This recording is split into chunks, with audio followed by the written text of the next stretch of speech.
எல்லா வேலையும் செய்ய முடியாது. சீதா வந்தா எவ்வளவு அழகா கோலம் போட்டிருப்பா. அவ இன்னும் எந்திரிக்கலன்னு நினைக்கிறேன். நான் எழுப்பட்டுமாமா? அடியே நாகமணி, சந்தர்ப்பம் கிடைச்சா போதும், வேலையை பார்க்காம வெட்டி பேச்சு பேச ஓடி போயிடுவேன். நானே போய் எழுப்பிக்கிறேன். ம். சீதா, சீதா, எழுந்துருமா. எந்திரிடி. எந்திரிக்கிறல்ல, தினமும் எனக்கு முன்னாடி எந்திரிக்கிறவ. இன்னைக்கு என்னாச்சு உனக்கு? இது பார், நானே கோலம் போட்டுருவேன். அதுக்கப்புறம் அத்தை என்னை விட அழகா கோலம் போட்டுட்டாங்கன்னு வருத்தப்பட்டா அதுக்கு நான் பொறுப்பு இல்ல, உன்னதாண்டி. ஏய், எந்திரின்னு சொல்றேன்ல, என்ன அவ்வளவு சோம்பேறித்தனம்? எந்திரிடி. அட, எப்படி எந்திரிச்சு ரெடியான? எப்போன்னா எப்பவோ. ஒன்ன மாதிரி தாண்டி பொம்பளை பிள்ளைங்க இருக்கணும். மனசுக்கு ரொம்ப சந்தோஷமா இருக்கு. அப்படின்னா நான் தான் லேட்டா எந்திரிச்சிருக்கேன். நாகமணி, பால்காரன் பால் கொண்டு வந்துட்டானா?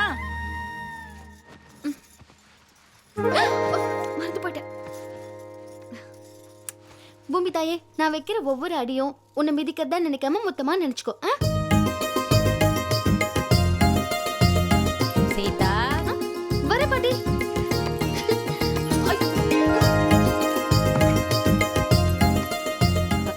மெதுவா மெதுவா. சரி சரி. பாத்து நெல்லுமா. இருக்கக்கூடாது இருக்கக்கூடாது இருக்கக்கூடாது. இதோ இருக்கு. அது என்னது? இருக்கக்கூடாது இருக்கக்கூடாதுன்னா இருக்கும், இருக்கணும் இருக்கணும்னா இருக்காது. அப்ப உனக்கு தெரியும். அதே நம்ம எனக்கு எல்லாமே தெரிஞ்சு போது, அவ்வளவுதான். எப்பவோ ரொம்ப வருஷத்துக்கு முன்னாடி என் மாமியார் வச்ச செடி எந்த முகூர்த்தத்துல வச்சாங்களோ பெரிய மனுஷி. எப்பவும் பூ பூத்துக்கிட்டே இருக்கு. இதே மாதிரி பூமியில இருக்கிற வரைக்கும் நல்ல காரியங்களை செஞ்சுட்டு போய் சேரணும். அப்ப இந்த அம்மா என்ன நல்ல காரியம் செஞ்சாங்கன்னு கேளுடி. தங்க மாதிரி என் புள்ளைய அவளுக்கு புருஷனா கொடுத்திருக்கேன். இன்னும் என்ன வேணுமா? ரமா, அதான் இங்கே கூட நான் போறேன். இல்லைங்க, வரேங்க.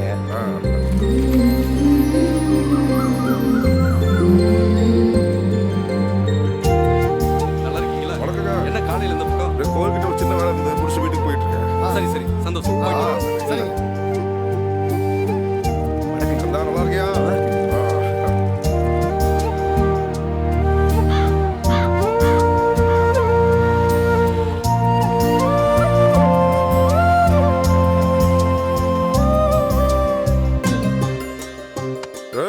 என்னடா பார்த்தும் பார்க்காத மாதிரி போற? நல்லா இருக்கல்ல? சரி போ.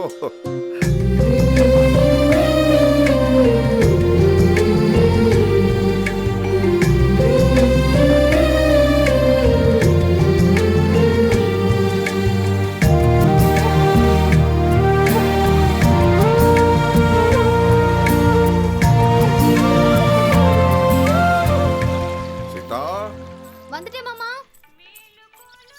சீதா அவரோட சொந்த தங்கச்சி பொண்ணு. யாருக்கு என்ன தேவை, யார் மனசுல என்ன இருக்கு அப்படிங்கிற எல்லா விஷயமும் சீதாவுக்கு தெரியும்.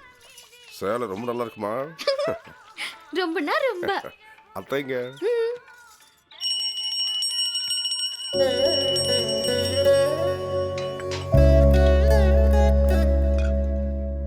தெய்வமே, நாங்க எங்க வாழ்க்கையில இனிமே கஷ்டப்பட வேண்டிய சந்தர்ப்பம் வந்தா கூட கஷ்டப்படாம காப்பாத்துப்பா. ராமா. என்ன சிரிப்பு? அங்க பாத்தியா சீதா ராமன் எவ்வளவு அழகா இருக்காங்க. அவங்க அங்க இருக்காங்க, நம்ம இங்க இருக்கோம். நமக்கு என்ன கஷ்டம்?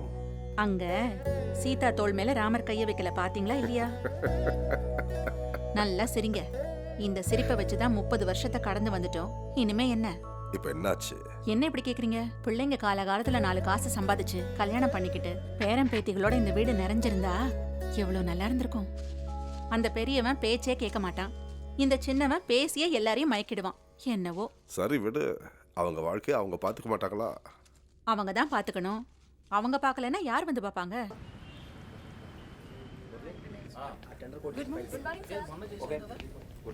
Sir, good morning sir.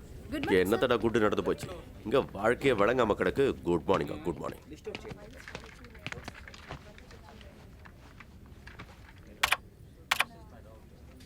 Computer அடிச்சு வேலை பார்க்கறது உலகத்திலே இவன் ஒருத்தனா தான்டா இருப்பான். சிரிச்சா கூட பிடிக்க மாட்டேங்கிறா பாபு. என்னங்களாச்சு? முகத்தை ஒரு மாதிரி வச்சுக்கிட்டு உள்ளுக்குள்ள யாருக்காவது குழி பறிக்கிறீங்களா? என்ன விஷயம்? ஏன் கீழே பார்க்கலையா? இங்கிலீஷ்காரன் இங்கிலீஷ்லேயே ஆப்போசிட்டான். மொத்தமா எல்லாரையும் வேலையை விட்டு தூக்குறாங்களாம். அவன்கிட்ட ஏன்டா புலம்புற? யாருக்கு வேலை இருக்கோ இல்லையோ அவனுக்கு மட்டும் வேலை கன்ஃபார்ம். உள்ள இருக்கிறவரும் அவனுக்கு மாமன். சார், வந்துருச்சு. உங்களை உங்க மாமா கூப்பிடுறாரு. நீங்க சொன்னது உண்மையா இல்லையான்னு உள்ள போய் தெரிஞ்சுட்டு வரேன். Tendulkar on his way. ஐயே, நமக்கு எதுக்குங்க டென்ஷனும் டைம் வேஸ்ட்டும்? நமக்கு தேவை மெயின் இதுதான். டிவி ஆஃப் பண்ணிட்டு நீங்க போய் உங்க வேலையை பாருங்கன்னு இன்டைரக்டா சொல்றீங்களா?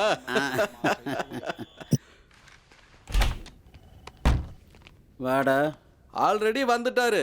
உங்க ஆளு பார்க்கறதுக்கு ஒரு மாதிரியா இருந்தாலும் உண்மையாவே கெட்டிக்காரன். உட்கார்றா. இந்த கான்ட்ராக்ட் வேலையை எவ்வளோ நாள் தான் நம்பிக்கிட்டு இருப்ப? முன்னெச்சரிக்கையாக வேற எதையாவது பார்த்துருக்கலாம்ல. அது சரி, வேலையில் வச்சுக்க போறீங்களா எடுக்க போறீங்களா? இதாண்டா உங்ககிட்ட பெரிய பிரச்சனை. நமக்கு தெரிஞ்சவங்க கூட எந்த ஹெல்ப்பும் பண்ணலன்னு நீ நினச்சிடக்கூடாது இல்லையா? எல்லாத்தையும் இன்னொருத்தர் சொல்லியா தெரிஞ்சுக்கணும். ஸ்பீடு வேணும்டா, ஸ்பீடு. ஏதாவது புதுசாக சொல்லுங்க மாமா, ஏற்கனவே கடுப்பாக உட்காந்துருக்கேன். இதான் உங்ககிட்ட சொல்கிறத என் முகத்தை பார்த்து சொல்லுங்க. முகத்தை பார்த்தே சொல்கிறேன்டா. வெளியில் 24-25 வயசு பசங்க ₹1,00,000 மேலே சம்பாரிச்சிட்டு இருக்கானுங்க. அவங்களோட போட்டி போட்டால் நம்ம நிலைமை என்ன ஆகுன்னு கொஞ்சமாவது யோசிச்சு பார்த்துருக்கியா? அந்த யோசனைலாம் வராது. இல்லை மூக்குக்கு மேலே கோவம் வேற. 6 மாசமா உன்னை பார்த்துட்டு இருக்கிறேன். இந்த ஆஃபீஸில் யாருக்காவது நீ குட் மார்னிங் சொல்லிருக்கியா? யார் கூடவும் சரியாக பழக தெரியாது, அதை விட பிழைக்க தெரியாது. இதோ இப்படி தான் உங்கள் அப்பா இருக்கிற மொத்த சொத்தையும் விற்று தின்னுக்கிட்டு இருக்கிறான். நேர்மையாக வாழ்கிறோங்கிற பேரில். முடியலன்னா அடங்கி போகணும். இதை பாருங்க, இதுக்கு மேலே விற்கிறதுக்கும் எங்ககிட்ட ஒன்றும் இல்லை. இப்படி இருக்கிறதுல என்ன தப்பு? நான் இப்படி தான் இருப்பேன், என்ன மாதிரி தான் இருப்பேன். குட் மார்னிங் சொல்லலையா? Good morning. உங்க மேட்டர் மட்டும் பேசுங்க. அடுத்தவங்களை பத்தி உங்களுக்கு எதுக்கு? போகும்போது பணத்தை அள்ளிட்டா போறீங்க. எத்தனையோ பேர் போயிட்டாங்க இந்த இடத்த விட்டு, கணக்கு சொல்ல முடியாது. வேலையா வெங்காயம்.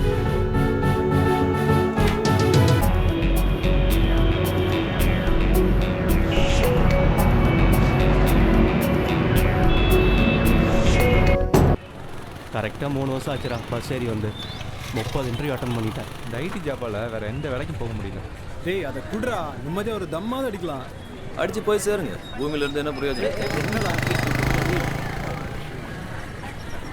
இந்த இடுப்பு எங்க போய் செஞ்சாயோ? இவ்வளவு சின்னதா இருக்கு. பாக்குறதுக்கு அழகா அப்பாவி மாதிரி இருக்க, ஆனா பேச்சு பாரு. உன்னை இப்படி கெடுத்தது இந்த பொறுக்கி பசங்கள தான் இருக்கும். மூஞ்சிங்களை பாரு. என்னடா மச்சான் அது? கமெண்ட் பண்ற உன்னை விட்டு எங்களை காலி பண்றா? இதே எங்க மதுரையில பேசியிருந்தா என்ன ஆயிருக்கும் தெரியுமா? நாங்களும் மதுரை தான். மேல மாசி வீதியில எங்க வீடு. மச்சான் நீயே டீல் பண்ண. ஹலோ, உனக்கு 60 வயசு ஆகும்போது வயசுல என் பின்னாடி நிறைய பசங்க சுத்தினாங்கன்னு சொல்லிக்கிறதுக்கு கொஞ்சம் மெமரிஸ் வேணும்ல. முடிஞ்ச என்கரேஜ் பண்ணி என்ஜாய் பண்ணு. பிடிக்காத மாதிரி ஆக்ட் பண்ணாத. டைம் ஆச்சு, காலேஜ் போங்க. வர்றப்ப நல்லா தான்டா இருந்தா. உன்னை பார்த்து தான் அவளுக்கு வாய் அதிகமாகிடுச்சு. வீட்டில் ஒருத்தர் செட்டில் ஆகிட்டா போதும்டா. அவனை வச்சு மற்றவங்களாம் நல்லா வாழ்ந்துடலாம்டா. சின்ன வேலை பெரிய வேலை இல்லடா, ஏதாவது ஒரு வேலை கிடைச்சா போதும். இப்போ எங்கள் அப்பா கோடி கணக்கில் சம்பாதிச்சு வச்சிருக்காண்டா. என்னையும் சம்பாதிக்க சொல்லி டார்ச்சர் பண்ணுறான்டா. சொல்றா. டேய் என்ன சொல்லு? டேய் கேக்குது, சொல்லுப்பா. நான் நீ வேலையை விட்டேன்டா. சரியா போச்சு. முருங்கை மரம் ஏறிட்டான் போல இருக்க. வேற ஏதாவது வேலை பார்த்துருக்கியா? இன்னொரு வேலைங்கிறது அப்புறம்.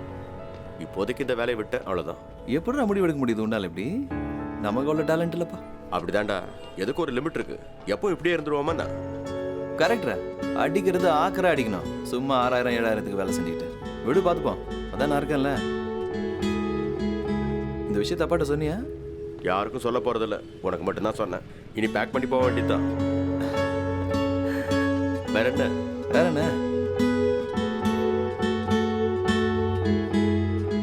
பேச மாட்டேங்கிற? சரி வச்சிடறேன். சரி.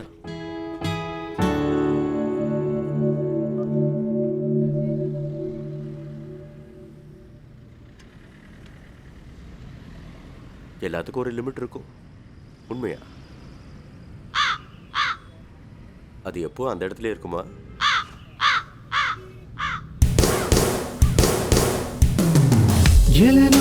கோடி பேரிலே எவரும் அறியாலை போலே வாழ்ந்து வீணாய் போகாதே மனிதனியும். பாய் தேய்ந்தால் பாவம் சேரும், செருப்பு தேய்ந்தால் வாழ்க்கை உயரும். மனதில் இதைத்தான் வைத்து நீயும் வாழ்க்கையில் உயரு.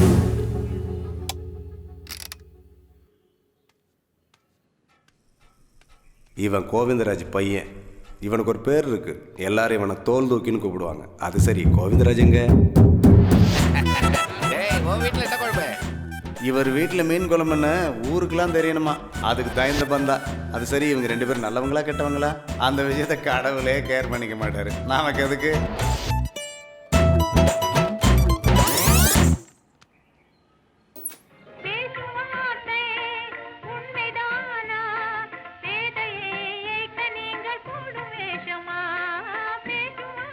என்னங்கடா சீட்டு போட்டீங்களா? ஜோக்கர் யாருக்கு வந்துச்சு? யாருக்கும் வரலையா?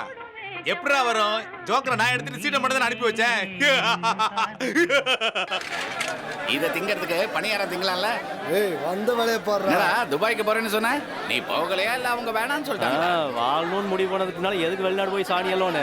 நம்ம ஊர்ல எங்க வேணாலும் கக்கா போலாம், எங்க வேணாலும் உச்சா போலாம், எங்க வேணாலும் துப்பலாம். நீங்க இப்படி பேசிதான் நாசமா போறீங்க. உருப்படவே மாட்டீங்க. உருப்பட சான்ஸ் கிடைச்சாலும் உருப்படவே மாட்டீங்க. ஏய் முத்துப்பாண்டி, அவருக்கு இருக்கேன்டா.